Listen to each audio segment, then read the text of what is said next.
All right, welcome to Talkin' Investing. I am Tom, and as always, this is not financial advice. I want to do our daily Bitcoin and Bitcoin miner update. We talk about Bitcoin and the miners quite a bit on this channel, so if that's content you enjoy, or if you are new to the channel, please do us a favor and hit the subscribe button and the notification bell, and also everybody, please smash the like button. I want to get right into Bitcoin. I want to show you the Bitcoin big board, and then I'm going to talk about the chart, and I'm going to talk a little bit about the fact that at the moment, the Bitcoin mining stocks are broken.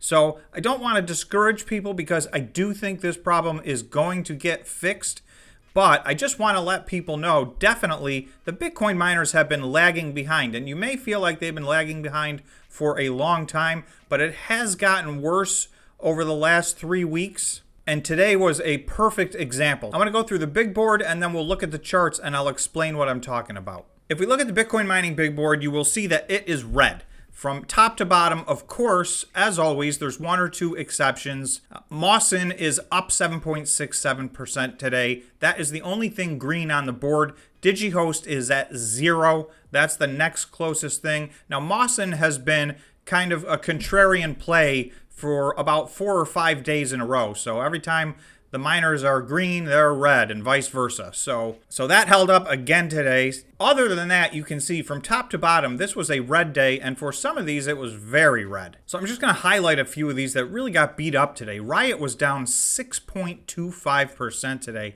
It's under $14 at $13.95. CORZ Scientific is down 6.99%. It's at $7.18. Stronghold was down over 7%, almost 8%. Wolf was down almost 8%. Cleanspark was down over 5%. And I'll let you look at the rest of the board, but everything was pretty much 2, 3, 4, 5, 6% down on the day today across the board, other than a few exceptions. So let's look at the Bitcoin chart on the 15-minute time frame. So each one of these candles represents 15 minutes. So I want to show you why this red day did not make sense. And I will tell you, this day was red from start to finish. But you will see this orange line right here is where Bitcoin was when the equity markets closed yesterday. So overnight, it kind of hugged this line all night long. In the morning, it's broke to the upside. And by the time the market opened, it was significantly above where it was when the market closed yesterday. Yet,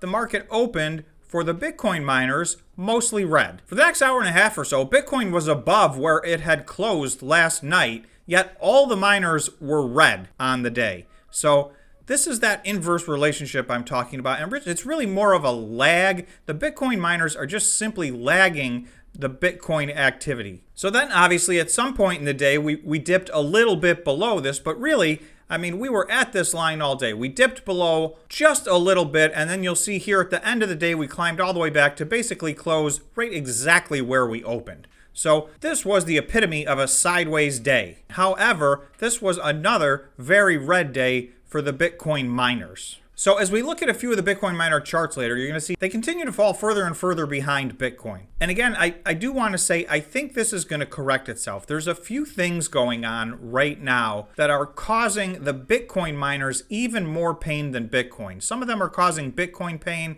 but it's causing the miners even more pain. There's a lot of FUD out there regarding Bitcoin mining. I will say Kevin O'Leary in specific is on a worldwide tour to bash the Bitcoin miners, the existing Bitcoin miners, that is.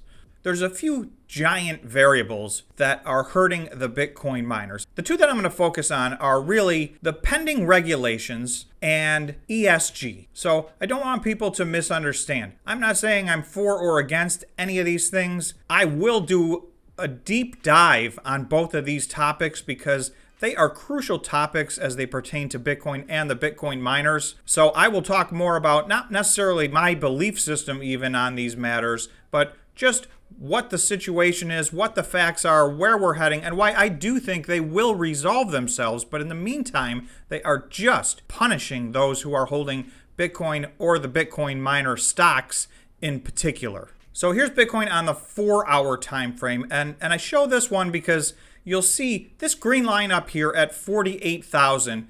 This is really our target. So we were here on March 29th. It's now April 20th. It's 1 month later. We bottomed out starting on April 11th. We kind of slid along this line of support. We actually broke under it for a bit and then jumped right back over it. And now we seem to be headed with some upward momentum. Today being a bit of an exception, today was sideways. However, it's okay for Bitcoin to take a breather in the middle. So you can see we approached this line right here at 42,400. This is an extremely significant line. This was the bottom of the flash crash, and this has held as support and or resistance ever since. So you can see, it held up for support right here, and then once it broke through, you can see it has not been back above it since. We did get close to that today, but we truly didn't even actually touch it or test it. So I would expect tomorrow or the next day to maybe make a run at this line, hopefully break through this line and reestablish it as a line of support. The major target point that I'm shooting for on this bull run is to get back up to 48,000, which we just tested last month. And we want to retest this and see if we can turn this from resistance back into support, because this had held as support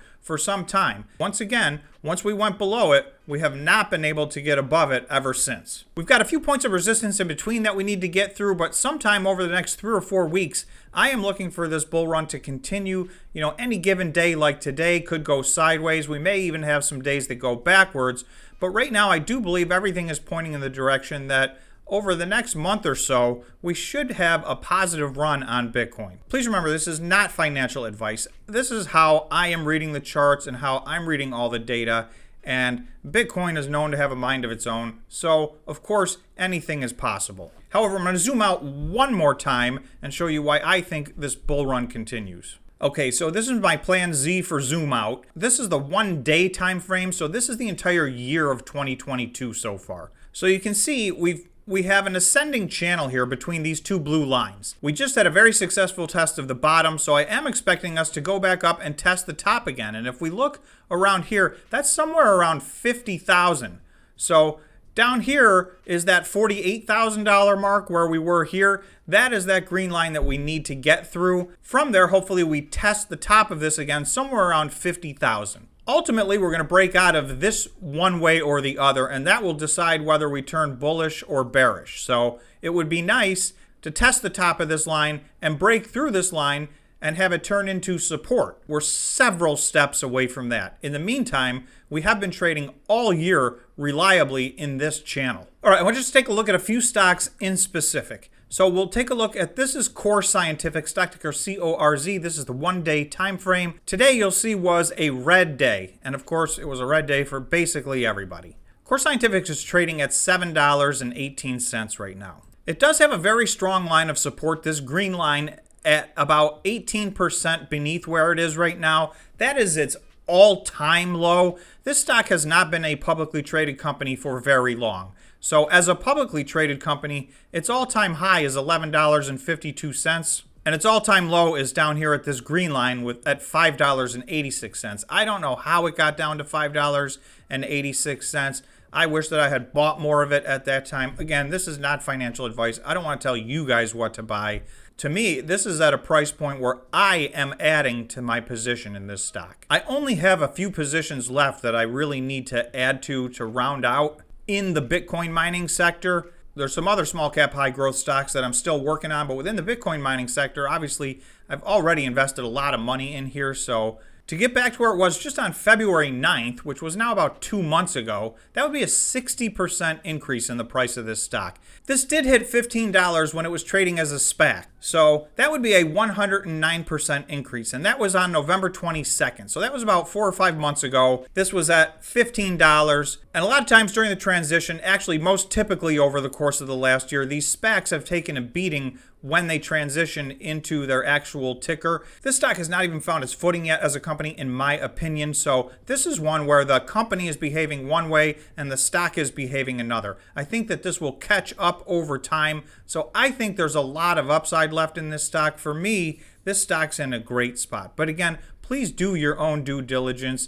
It is still 17 or 18% off of its recent low, which is its all-time low. All right, the next one I'm going to go through is Bit Digital, stock ticker BTBT. This is Bit Digital on the 1 day time frame, so each one of these candles represents 1 day. This red line right here at around $3.47 goes all the way back to August 4th, 2020. That is well over a year and a half ago. it's starting to look like it's in a free fall. Now, unlike Core Scientific, I think the stock is behaving as the company is behaving, because operationally, Bit Digital has had an extremely difficult 12 months. They basically had to turn every machine they own off in the company and transfer it from one continent to several others. They're still not done even plugging the machines in that they had. A lot of the machines, as far as I can tell, got lost in transition, because a year ago these guys were talking about being at 2.6 exahash. Well, now they're saying they have 1.6 exahash of capacity, most of which still is not plugged in. So there are some rough roads ahead for Bit Digital. That doesn't mean they can't turn the corner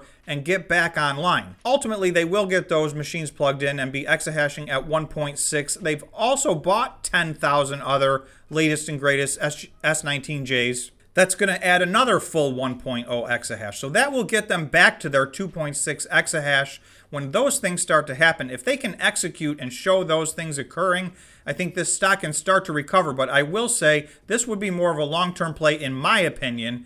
And right now, I mean, when things are in a free fall, you just have to be careful. So I guess that's the only thing I would say. You can clearly see this has broken through a 1.5 year strong line of support, and it is now just on its way down. So I don't know where the bottom is. So please be careful. That doesn't mean this isn't a good long-term buy and hold for some of you. I'm just saying be careful in the meantime. The last one I'm going to look at is Stronghold stock ticker SDIG. This is very similar to the one we just looked at. It hit its all-time low on January 24th, as most of the Bitcoin mining stocks did of 2022. It recovered from there, but it got some very bad news about 3 weeks ago, and you can see it gapped its previous all-time low. I'm rooting for these guys, but right now I don't own their stock because it definitely seems to be in a free fall. So until this finds some line of support that it catches itself at and tests or retests, I am going to stay away from this one. So I'll just close out here on the 15-minute time frame again. You can see this green line right here. We are on the exact line of where we closed the day yesterday. So unfortunately, the Bitcoin miners had a very tough day.